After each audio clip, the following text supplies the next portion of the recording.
Well, good afternoon, and thank you for joining me here on Let's Talk. I'm Denise Rollard Barnes, publisher of the Washington Informer. We have another jam-packed show planned for you today with some incredible guests joining us, and I am really excited about the program. So first, Tim Gordon, director of the LightReel Film Festival, will join our lifestyle reporter Brenda Seiler to talk about the film festival that's coming up in the DC area. So you definitely want to check that out. Then our second segment is sponsored by Wells Fargo, who is also the sponsor of this month's home ownership supplement that will be on newsstands next week. We'll have some guests on to talk about that, but we are definitely trying to do our best to make sure that we provide information and resources, one, to keep homes Black owned in DC and any place where you live. We've got land. We rented out 40 acres and a mule. Let's just try to hold on to the quarter of an acre or eighth of an acre, whatever we got right now. So that's what we're going to be talking about in our home ownership issue. And we're certainly looking forward to our conversation with Wells Fargo. And we're also excited for our next segment with Iwanike and Brady, pronounced, I'm trying to say it right. Iwanike. Okay, thank you. Gosh, I think names are important. We want to make sure that we get the names of all of our guests pronounced properly. I have a story about some of you all may know people from the Hispanic community, Latino community, often call me Denise Barnes. So I'm used to what happens sometimes and we can't get it correct. But anyway, Awanike will be here and in her segment sponsored by Wells Fargo. And anyway, we're looking forward to these conversations as we talk about home lending and the African-American segment of our community. And our last segment is with senior reporter Sam P.K. Collins, who will give us the latest updates and analysis on the primary election that took place in the District of Columbia this past Tuesday. I want to say before we move into that conversation, I woke up Wednesday morning really almost depressed. The voter turnout in the District of Columbia was abysmal. And with all of the money and resources and work and outreach, not only by the DC Board of Elections, but also by all of the candidates to make sure that residents know who's on the ballot, what they stand for, what their issues are. We even had AARP here with us last week, and they did a voter's guide. We did a voter's guide. The Washington Post did a voter's guide. So many resources were put out there in the community to get people engaged. And I don't know what's up. We're going to have to have a conversation about that people are just not participating in a democratic process. And it is scary to me because when we talk about the November election and the possibility of who could come into the White House and who may not, clearly does not have respect for American democracy, if we don't fight for this, I don't know where we're going to end up as a country, as a nation, as a city. And so often when things happen in our community and we have people standing out on streets and talking to reporters who put microphones in their faces saying, the council needs to do something, the mayor needs to do something. Well, you didn't vote for them. And they spend half their time working on our behalf, trying to pass legislation, trying to provide resources. I mean, the hearings are live, but people just did not turn out. And I don't understand why. So if you think you have a legitimate reason for not voting on Tuesday, put it in the chat. I want to hear from you. But if you did vote, I don't really care who you voted for. But if you did vote, if you think this is an important process in American democracy, I want to hear from you as well. I don't get it. I don't know about you all, but I just don't get it. But anyway, Sam and I'll talk about that a little bit later. So before we jump into our conversations, please make sure you pick up a copy of the Washington Informer, our weekly publication. I want to show you the print edition It hasn't been delivered to my hands yet, but it's here now. So this is the print edition of the Washington Informer. You know, I love to show you this every week. We publish this every week because we want to keep you informed about the news going on in our community. We are online, but some of you all like to pick up the newspaper, and we're going to continue to publish this newspaper until you tell us you don't want it anymore or you stop reading it. And this is what we hope will keep you informed about what's happening with our local legislators, not only here in the District of Columbia, but you know, we cover Prince George's County as well, a little bit of Northern Virginia.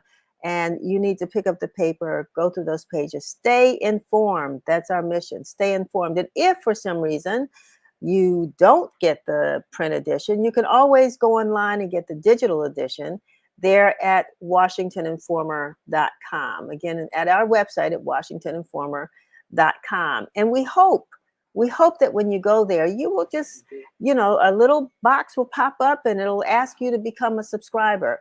And we hope that you'll click onto that because we can deliver the newspaper to your inbox every week, as well as, there it is. And all you have to do is put in your email address and we'll send you a copy of the Washington Informer, our digital edition.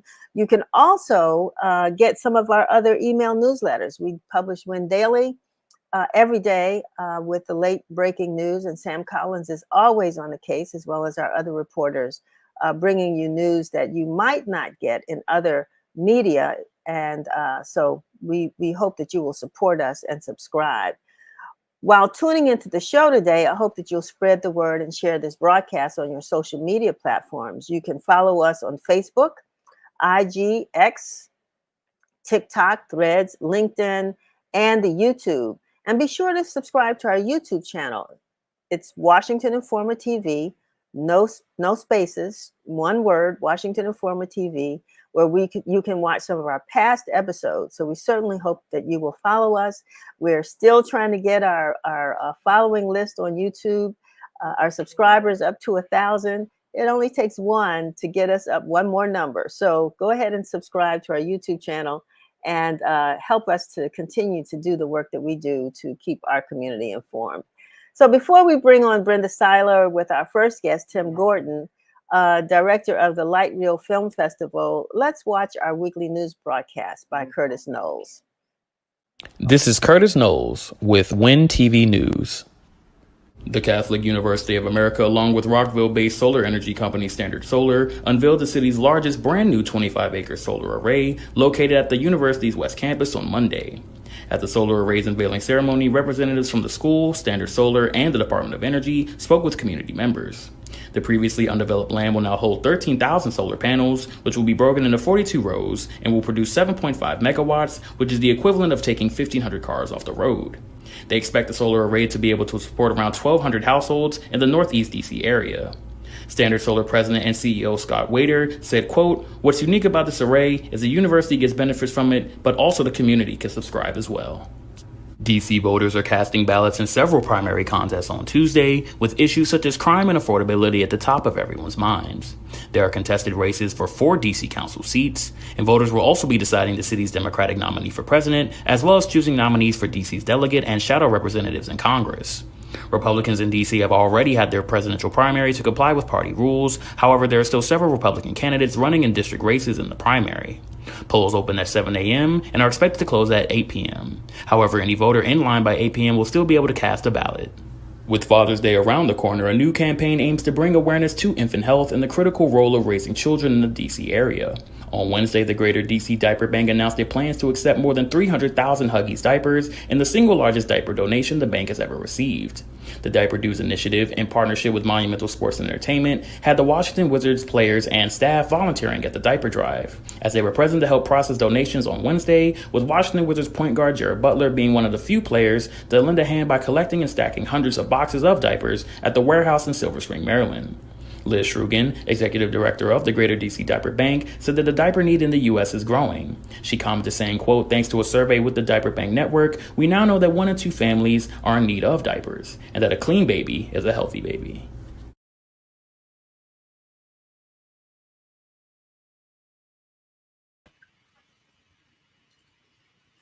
Hello, everybody. I'm Brenda Seiler, lifestyle reporter for the Washington Informer. We're going to be talking with Tim Gordon today. He is director of the Light Reel Festival. Tim, it's good to see you again. It's good to see you as well, Brenda. This is our go-to person when we want to know about film. He's been a film reviewer, critic.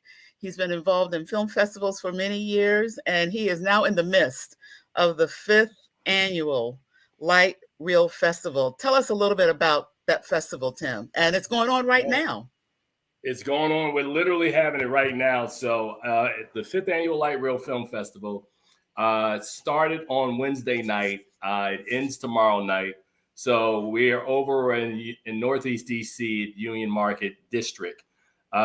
72 films from 13 different countries. I've been meeting filmmakers all week that have flown in domestically, internationally, here in support of our festival here in the nation's capital. We've got beautiful weather. The Union Market District is very cosmopolitan. There's plenty to eat. There's plenty of fun. Parties tonight and tomorrow night, films all day. We have panels going on here at our host hotel at the Washington Marriott Capitol Hill. The films are all playing over at the Angelica Pop-Up Theater at Union Market. So there's a lot of stuff going on in both locations over the course of the next 48 hours. I've seen the Angelica Theater over there, so I'm glad to know that's where it is. Can people still go over and sign up or go online to sign up if they want to get tickets or any way that they can get over there to see it? You too, Brenda. You can go online at lightreelfilm.com. We have festival passes and tickets that are available. There are really a lot of good films. We have a James Brown doc coming up a little later on. We're celebrating the 35th anniversary of Spike Lee's Do the Right Thing. So that'll be tonight. And then we'll end it off with cocktails and cinema here at the hotel. So that's going to be hot. And then tomorrow, as I said, the closing night film is going to be Thelma, which is Richard Roundtree's final film. So we're really looking forward to that film, as well as some of the other spotlights and gala films that the festival has. I'm glad to hear that you're acknowledging the anniversary of Do the Right Thing. I know Spike from the real school days in the Atlanta University Center, when we were both in school down in that area together, him at Morehouse and me at Spelman. So that's a significant film, a very significant film. And I'm glad that to hear that you're going to be screening the last film of the great Richard Roundtree. This is wonderful. What's the title of that film? Do you know that? The film is Thelma, and ironically, I saw it out at Sundance a couple of months ago. It's a geriatric action film, if that makes any sense, about a woman who is bilked out of $10,000, and the only person that she knows that has a scooter that can get around is the character played by Richard Roundtree, and the two of them team up to help her find out and take revenge on the people who stole her money. And Richard Roundtree, I must admit, gives a really tender, warm performance in this film.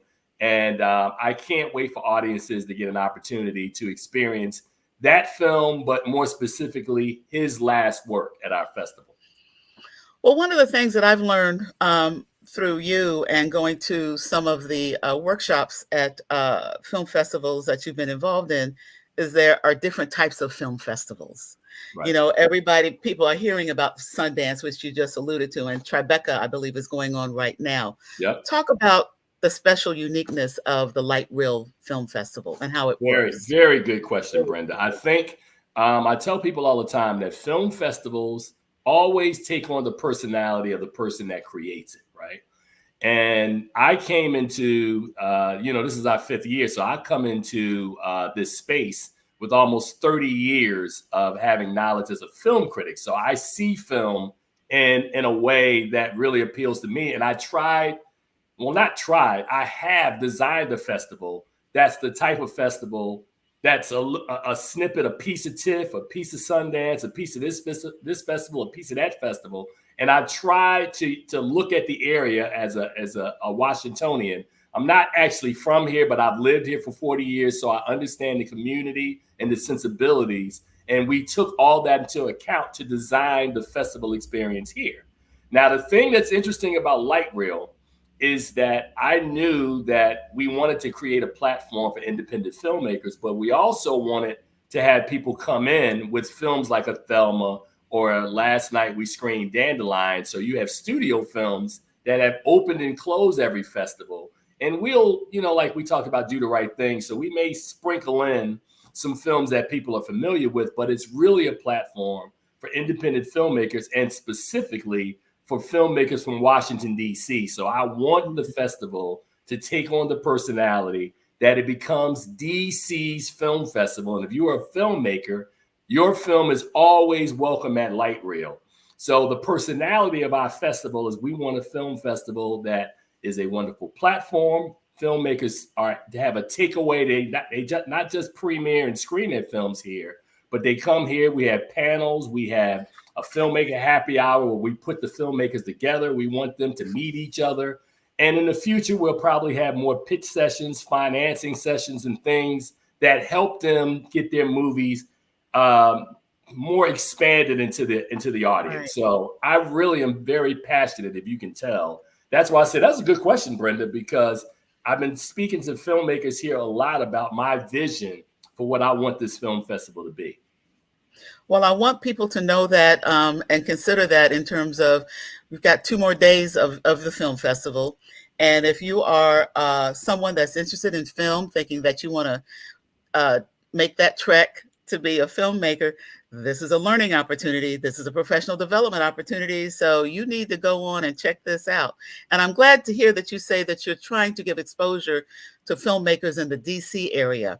Oh, people absolutely. Don't realize, I don't know if people realize or not, how many films are actually shot in DC. The city is making some money off of some films being we made could here. Be making more, Brenda. We could be making more. Okay. Yeah. Well, I'm glad to hear you say that, because I don't want people to think that whenever they see a scene that looks like it's from Washington, D.C. and it's the capital, that it's not a studio lot out in California. It's not in Atlanta, or it's not in Toronto. But I also wanted to say, when you talked about having it being a learning opportunity, I just left downstairs as we were helping set up the panels, which just began. We brought in a 4-time Emmy award-winning, 3-time Peabody award-winning editor in Stephanie Filo. Brenda Gilbert, who is the co-founder of Braun Pictures. Her panel is going on right now.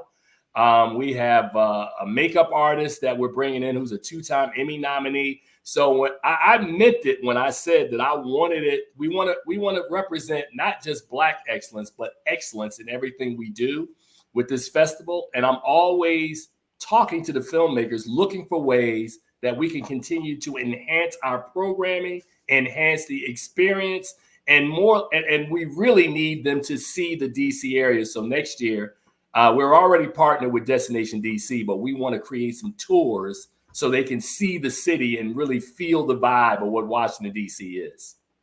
And I'm glad to hear you say that you're in partnership with Destination DC, because, we always want to draw folks into town, and Destination DC will appreciate that. And again, for our listeners, we've been talking to Tim Gordon, director of the LightReel, that's REEL, LightReel Film Festival that is going on in town right now. And you want to be there, or else you will be square forever. Okay, so you want to be there. Check out some wonderful films. The last film that Richard Roundtree made, one of our iconic actors, is on screen, and it sounds like his film Thelma is where he is once again the hero. And so we're happy about that as well. And thank you so much, Tim, for being with us today. Always a pleasure. And I want our listeners to keep this in mind. If you're not going this year, you need to put it on your calendar and think about it for next year, and go to the website to get the information. Thank you, Tim, and have a good rest of the day. Thank you. It's always a pleasure. You guys enjoy your day. Okay, bye-bye. And we're going back to Denise with her special guest from Wells Fargo. Brenda, thank you so very much. That was a great interview. Wow. And just being able to go to the film festival, which I had not planned to do, But thank you so very much for sharing, because I look forward to trying to get down there before it closes out on Wednesday. So thanks again for that interview. And now I'm excited to bring on our sponsor and guest, Juana K. N. Brady, head of home lending, African American segment at Wells Fargo. Welcome to the show. Great. Thank you, Denise. I'm excited to be able to join you today. Yeah, and please forgive me for, just trying to get it right, get your name right. Not, I'm trying to put this little, something onto it, but I guess I didn't have to do that, right? No worries at all.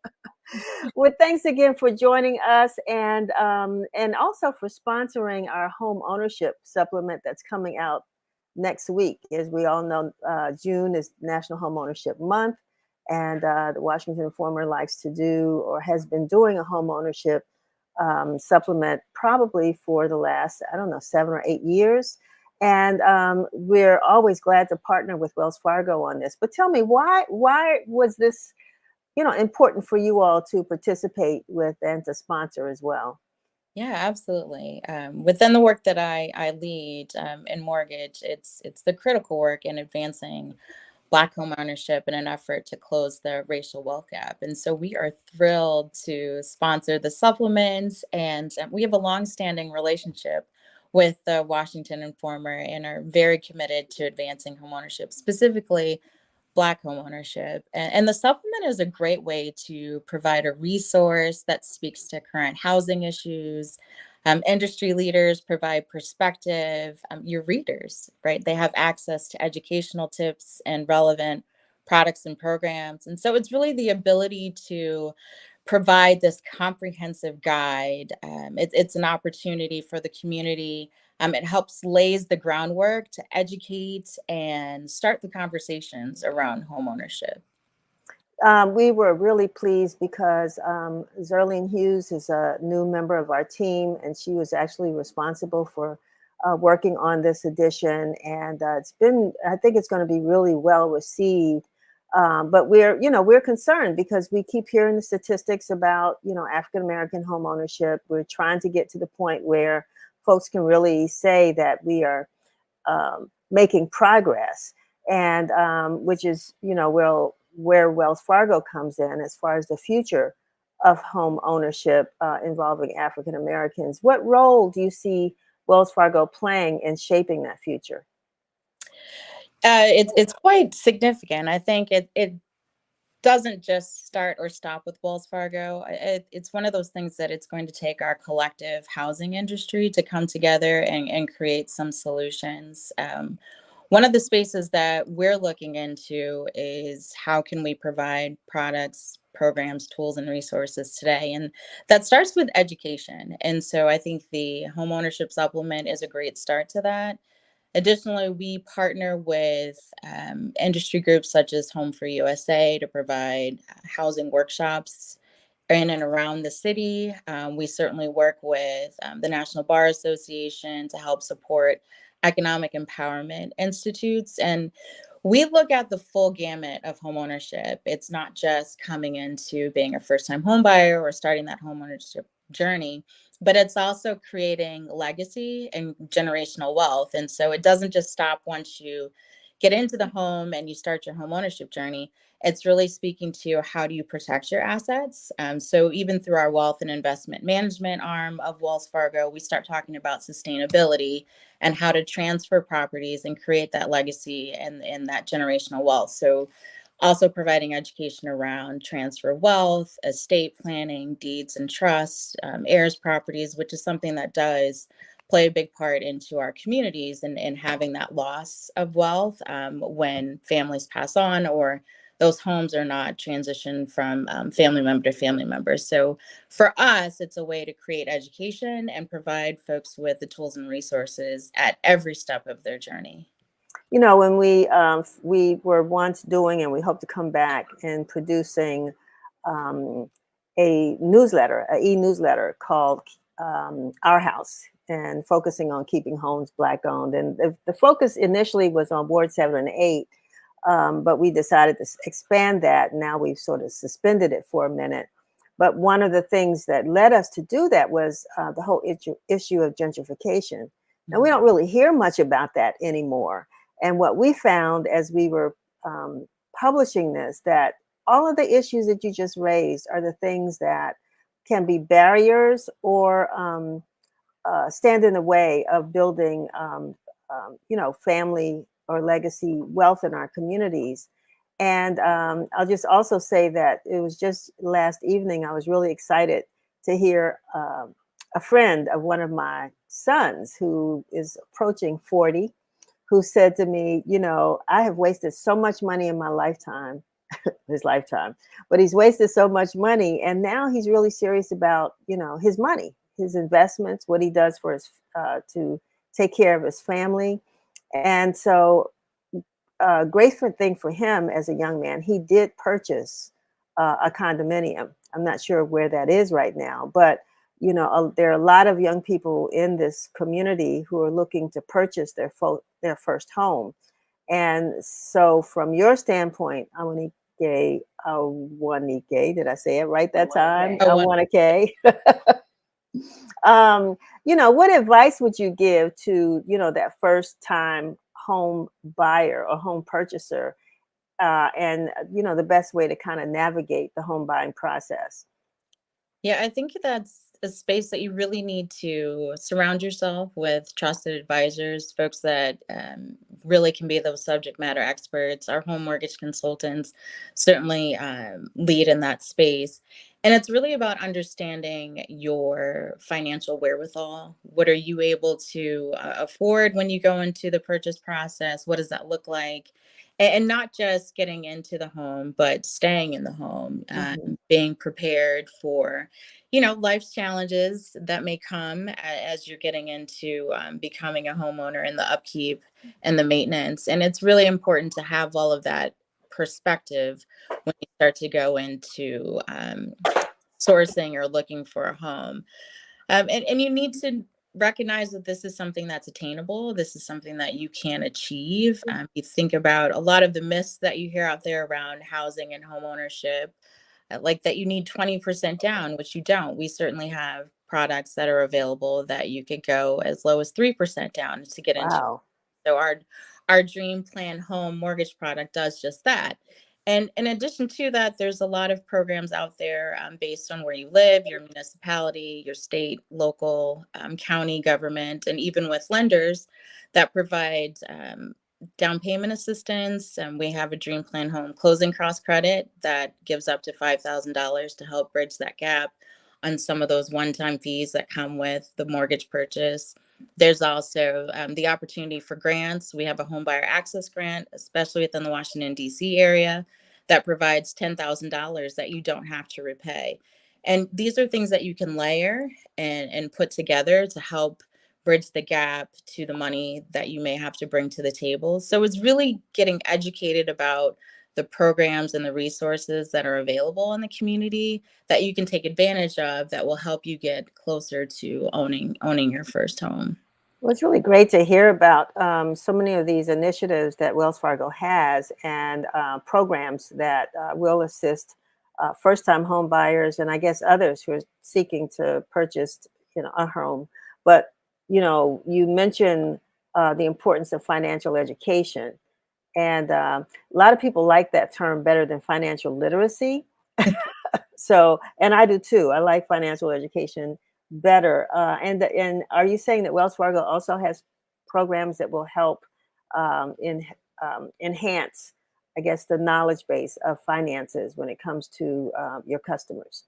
Yeah, I have a colleague that likes to call it financial empowerment. Which is nice also. And it speaks to really having an understanding of how your money can support the goals that you have for your future. We certainly do through our foundation and outreach efforts. We have financial literacy and education that's available through those avenues. We also work with HUD-approved housing counseling agencies.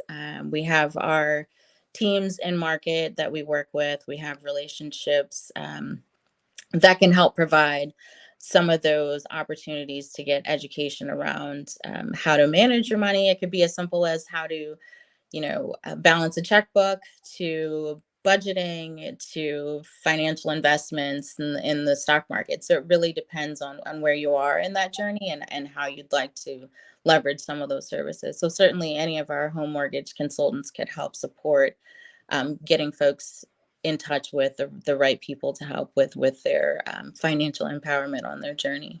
And is that, I mean, would one just walk into a Wells Fargo branch, or how do they access these programs and Yeah, you can resources? certainly go through whether it's wellsfargo.com. There's an opportunity to reach out and have someone call you, or you can certainly go into a Wells Fargo branch in your local market or in any market and provide what you're looking for, share that, and they can certainly get you in touch with the right persons in market to help with that. This is one of those questions, but it's like, what are some of the unique challenges that African Americans face in home ownership? And one of historically, the unique challenge was just who we are, the color of our skin.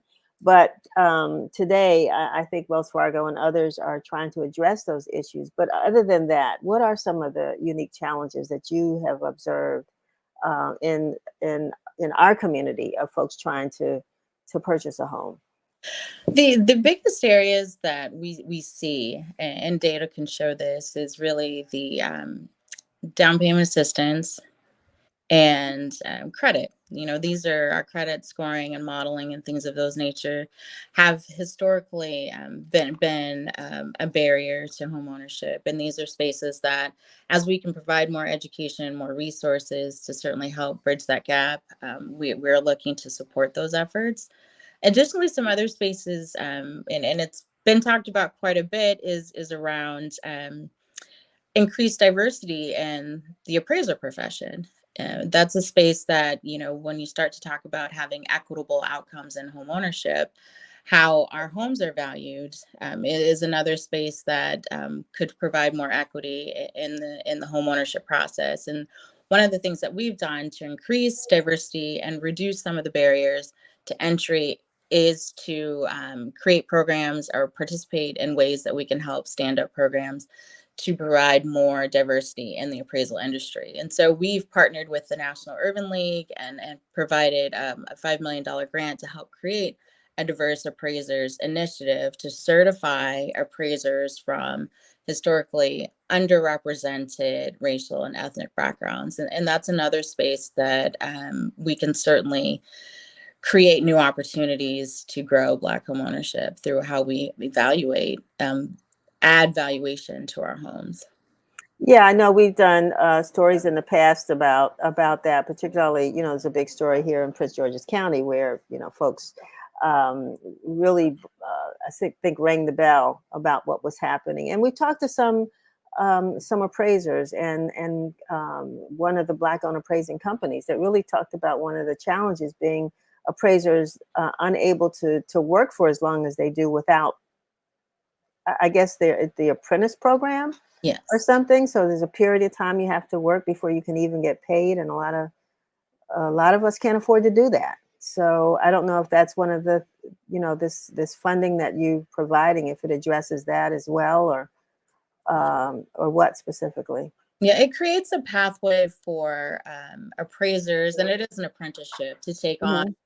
And generally it's passed down family member to family member. And if there is not as much diversity, right, there's not as much access. And so this is creating a pathway to provide more access for more ethnically diverse appraisers to come into this specialty, this field, learn the trade, and then be able to serve as apprentice for others. And so you begin to open that door and provide an avenue to have more equitable access to this line of work. Yeah, I know you all probably don't have much to do with interest rates, but that is one of the challenges too. I would think that people, there are times when they say you need to go buy quickly while the interest rates are down, or right now they're high. But how do you think that impacts individuals' ability or desire even to purchase currently?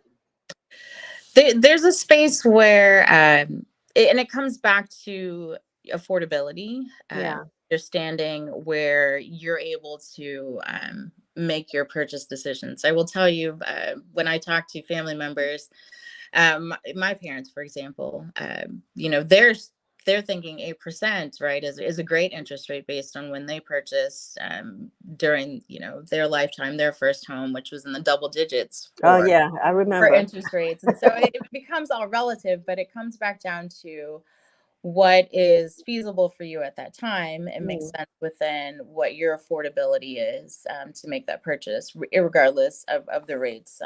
The mortgage market is cyclical, and so there will be ebbs and flows and where the rate is. But at the end of the day, ultimately, it's your wherewithal and what you're able to afford that really should be the focus on your purchase transactions. Even just this week, if we start to think about, housing stock and available units and things of that nature, there have been reporting that this is the 7th month in a row that we're starting to see more homes become available for purchase in the market. And so you start to see that shift that's happening. And it's great during, months such as June, Homeownership Month, where people are really focused in on getting educated and learning and starting more down that process. But it certainly comes down to what you're able to comfortably afford. And that's the right decision for you and your family to make going into that process, irregardless of where the rates are. Well, that's good, in kind of shaping people's mindset, because you're right. I think when my husband and I purchased our first home, I think the interest rate was, I don't know, 13, 14% or something. It may have been higher than that. But so, I mean, you refinance and you kind of get it at a rate, and still, um, there's so much I could ask you, would want to ask you, and that's why we're doing this home ownership issue, because there's a lot of questions about how people can, purchase, sustain, and pass on, these properties. So I'm really glad that Wells Fargo is participating. The administration, the Biden administration, HUD, so many others have this goal, right, or had a goal at least, to increase home ownership among African Americans. Does Wells Fargo have anything like that, where you're trying to increase opportunities for African American home ownership? But is there something that you're looking at that makes you say, we are on the right track? I mean, in a whole, we're looking at really bridging that gap in home ownership, and it's at its widest, right? It's as much as it was back when the Fair Housing Act was initiated, and so the efforts that we're putting in front of us are really to help close that gap, close that up, close the space, and make sure that all folks that are interested in purchasing a home have equitable access, and there's a more equitable housing industry that's in front of us. And so those are the efforts that we're focused on. It's not an exact dollar or number amount that we're moving towards, but certainly making sure that we can close that gap and make significant strides there and be impactful. As a leader in this space and the work that we do, we try to collaborate across the industry, and when there's more opportunities for consumers, it's better for everyone. And so being able to work across our peers, work with industry groups, work with housing advocates, these are spaces that we can help shape policies, talk about what are some spaces that we can elevate or change zoning laws in certain communities. These aren't spaces that we lead in, but there's an Right. opportunity to have those discussions and talk about what are the needs in those communities that may help create more access to affordable housing or create more space to do more development so that there are available units in the market. And so those are the areas that we're really trying to lean into so that all in we can create a more equitable housing system. Well, I, really want to thank you for being with us today and sharing this information, and also, as I said, supporting this segment and or sponsoring this segment and sponsoring our home ownership issue. And like Black History Month, we celebrate home ownership in the month of June, or we observe home ownership during the month of June. But it's something that, Wells Fargo, the Washington Foreman, and so many others are spending every single day on this topic and trying to move it forward. So we appreciate Wells Fargo's efforts in doing that. And don't be a stranger. The door is always open for you all to talk about, some new program or something that you think our viewers need to take advantage of. Wonderful. Well, this has been great. And we certainly appreciate you all and the work that you're doing and getting the education out to our communities. So would love to continue to have more of this dialogue. Wonderful. Awana K. Brady. Did I do it right that time? You got it right. I was determined. Thanks a lot for being with us. And thank you to Wells Fargo. Thanks so much. All righty. Bye-bye. Bye-bye. So, yeah, we can't do enough or say enough. I mean, I'm becoming the what do you call it? I don't know, the corner preacher or whatever, about the things that I think our community has right in front of them that we need to take advantage of. I know that there have been barriers, but there are things we need to take advantage of. And the other, as I keep saying, this whole democracy, this voting process. And is Sam with us?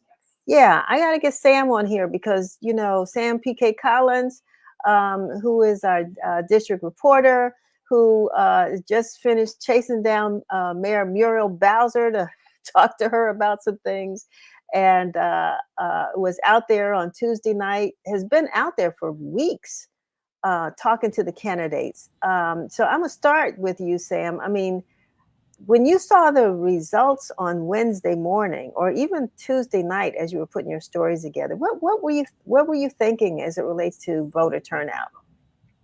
Well, voter turnout was quite low. We were looking at less than a quarter in Ward 7. Across the board, voter turnout was low in all the wards. There's speculation around it being primary season. And there is some hope among some people who I spoke with that there would be higher turnout during the November elections, given the fact that people pay more attention to the top of the ballot races. But the voter turnout, once again, was pretty low, even among people who mailed in ballots and those who did early voting. And every precinct that I went to, we were looking at double digits, triple digits, nowhere above like 200 or 300 at any precinct from what I saw. And candidates were talking. They were out there lounging at one point, just enjoying the breeze, sitting under umbrellas, engaging this voter and that voter. But it wasn't like in years past where people would be out the door for years at a time, for minutes at a time. Right. And, I look at the Ward 8 race, for example, which is, where I live and where the Washington Informer is located. We had 6,000 new residents, new eligible voters added to the rolls. I think it's 4,000 to 6,000. You might know the number. With the extension of the ward west of the Anacostia River. And yet the voter turnout was less than 6,000, less than 5,000. Exactly. So, I mean, I don't know what that says. And I'm not sure what I know I'm reading and things into it, but I don't know. What do you think about not only there, but just in general? I know it's a primary, but I don't even see much happening in the general election because some people are just so, I don't know, just they're not happy with the choices in the general election in November. So what are we going to do?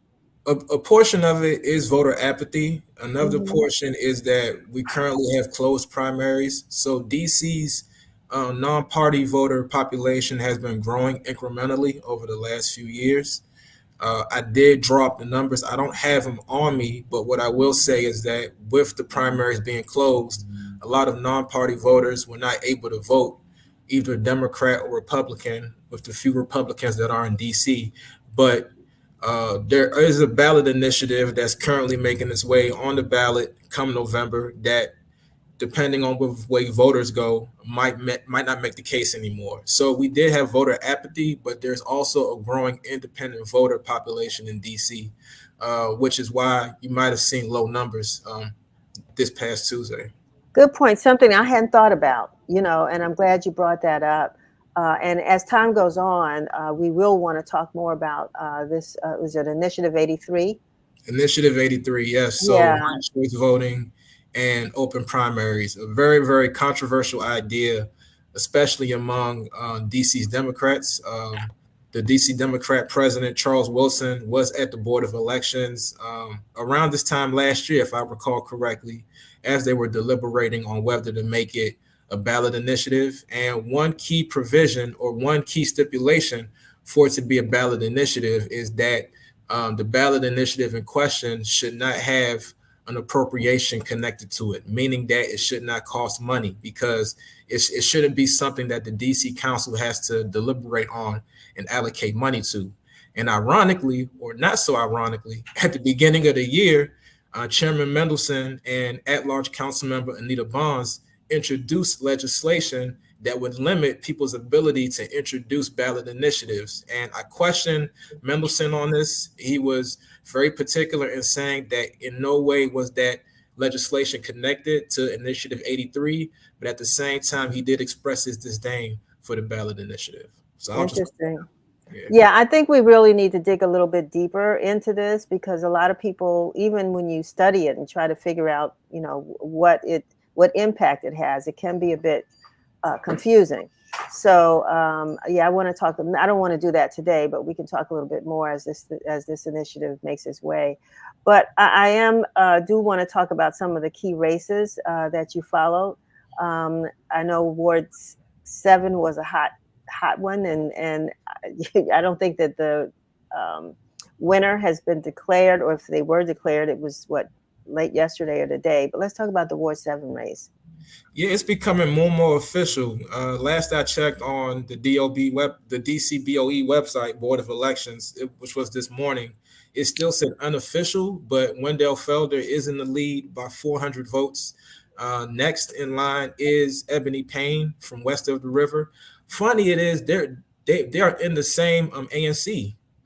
It's quite funny, and he's the chair of that ANC, and she's a commissioner of a single member district. So it was quite ironic once again that they were the top two, and they were pretty competitive throughout the process. And right behind Ebony Payne was Ebony Rose Thompson. Once again, between Ebony Payne and Ebony Rose Thompson was behind Payne by like less than 10 votes last time I counted. So it was a three-way race by Wednesday morning. The other candidates, they didn't quite make it. So looking at the electoral map, Ebony Payne took on about 4 precincts or so in the western side of Ward 7. Wendell Felder had the middle of Ward 7, and Ebony Rose Thompson had a little bit of the middle as well as the eastern portion of Ward 7. So you can see that that 10 vote split or difference between Ebony Payne and Ebony Rose Thompson, just given what they had. But Wendell Felder took on the majority of the precincts. Yeah, and did he get the endorsement from the current council member? He did. On May 17th, if I recall correctly, DC council member Vincent C. Gray, a very, very powerful figure, very significant figure. We're talking about current council member, former council chairperson, and a former mayor, you know, the only elected official to hold all 3 positions in DC history. He endorsed Wendell Felder. And that endorsement opened the floodgates to other endorsements. Opportunity DC, which is a group that works on behalf of business owners and employers in DC. We also have former council member of Ward 7, Yvette Alexander. And then after that, we had Anthony Williams, former Mayor Anthony Williams. But even before him, we had council members Brooke Pinto, Zachary Parker, and later on council member Trayon White. Trayon White, who after he won his re-election efforts, posted a photo with him and Wendell Felder from way back when Wendell Felder supported his election efforts. So you see, Wendell Felder's pretty much he's an establishment candidate. Take that how you will, but that is a fact. Quite a lineup of endorsements. Well, I mean, speaking of the council member Trayon White, you know, who won his re-election bid 3rd time, I think now, right, serving Ward 8, at least winning in the primary.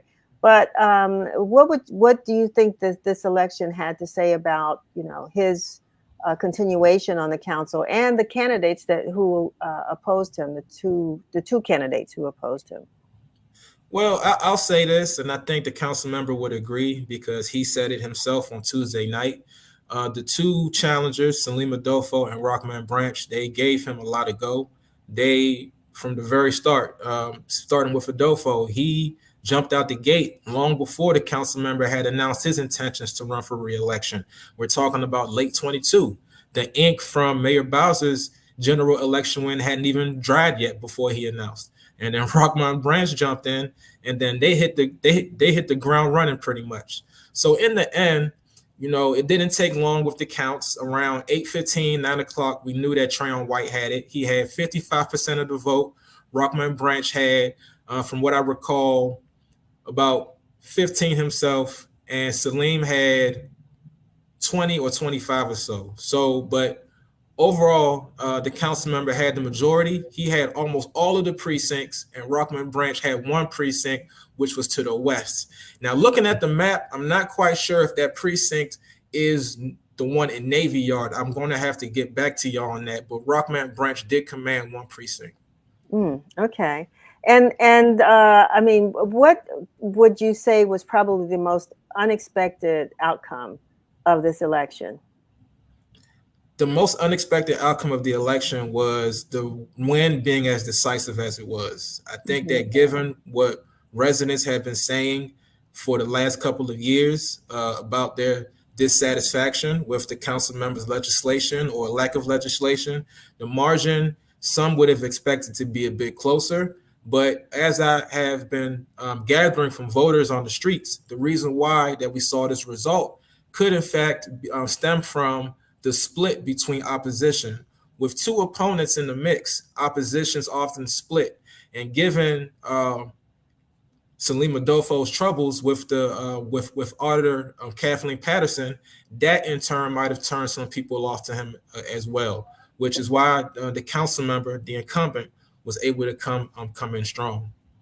Well, on the citywide landscape as well, there was a name that I know he did a bit of advertising, but a name that came out that was victorious over a common a household name, and that the candidate was, what is it, Ankit?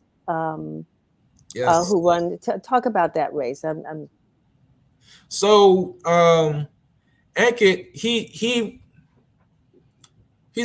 has experience with Sierra Club DC, and he beat Eugene Kinlow. Kinlow, an establishment candidate, worked in the Bowser administration, a key figure as far as lobbying on behalf of DC, especially during COVID time when DC, the amount of money that it was getting for federal COVID funds, even though DC has a larger population than the territories, it was still getting the same level of funding as the territories, even though it's not, because of his status as not being a state.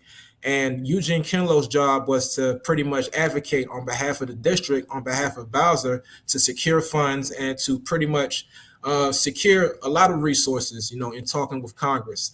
And that was his talking point during the election. As somebody who has a storied history, the Kinlow family goes back, very, very far in DC history. And it just seemed that this was a David versus Goliath story. Even if you go on Twitter, you have supporters like the former council member, Alyssa Silverman, who said that at one point she questioned whether Ankit was able to go against Mr. Kinlow, but he got it out.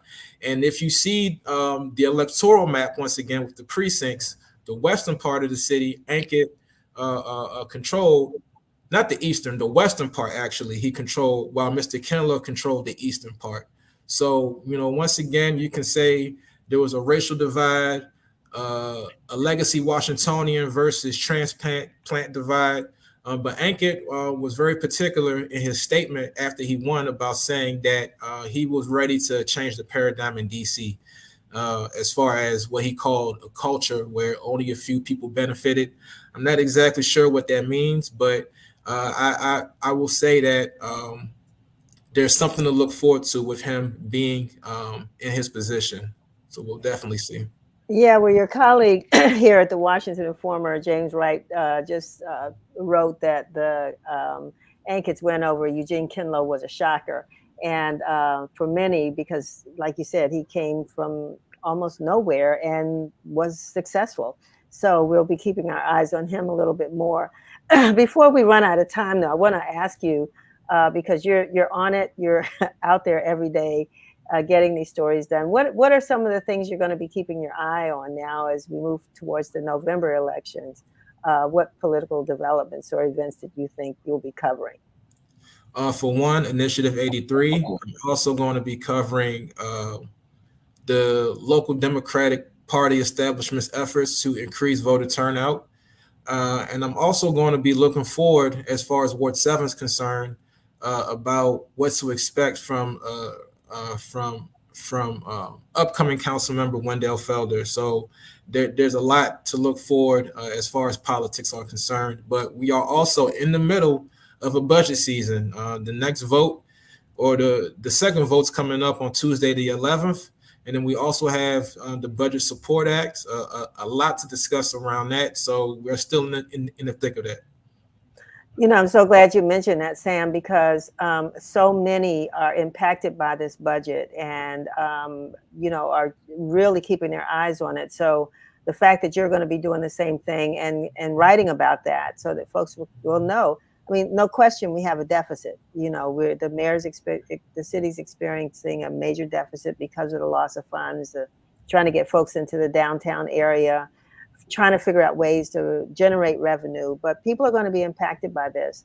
So we really do need to get this information out to them. And I'm glad that you're doing that. And also, you know, we do have a convention coming up in Chicago, Democratic Convention.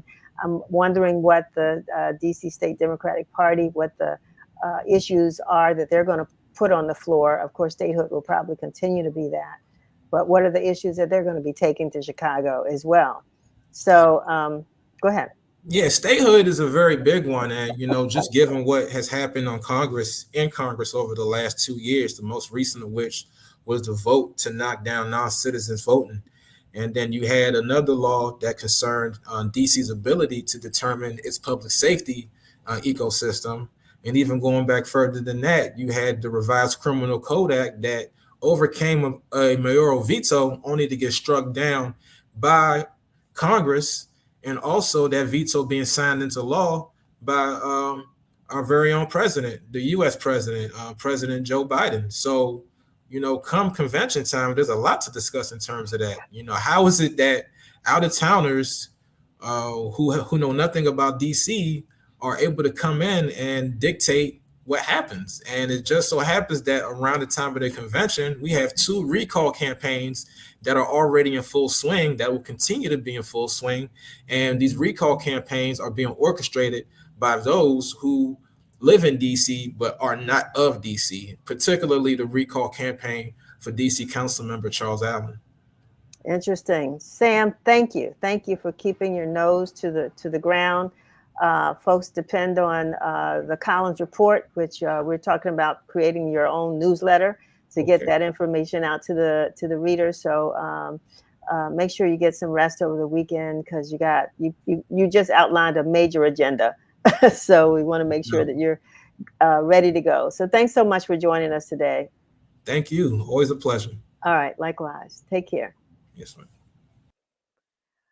Okay, well, that brings us to the end of another edition of Let's Talk. I want to thank everybody for being with us, including our guest, Tim Gordon, K, Brady, and reporter Sam P.K. Collins, and Brenda Seiler. Make sure you tune in next week when we'll be celebrating Black Music Month and Juneteenth. And I want to make sure we don't forget the daddies, because it's this Friday before Father's Day. So we want to talk about that as well. So with that, you all have a wonderful weekend. I understand we're going to have some great weather. So go out, enjoy it, be safe, get in a couple of steps, and you can dance those steps if you want to. But have a great weekend. This is Denise Rollard Barnes signing off.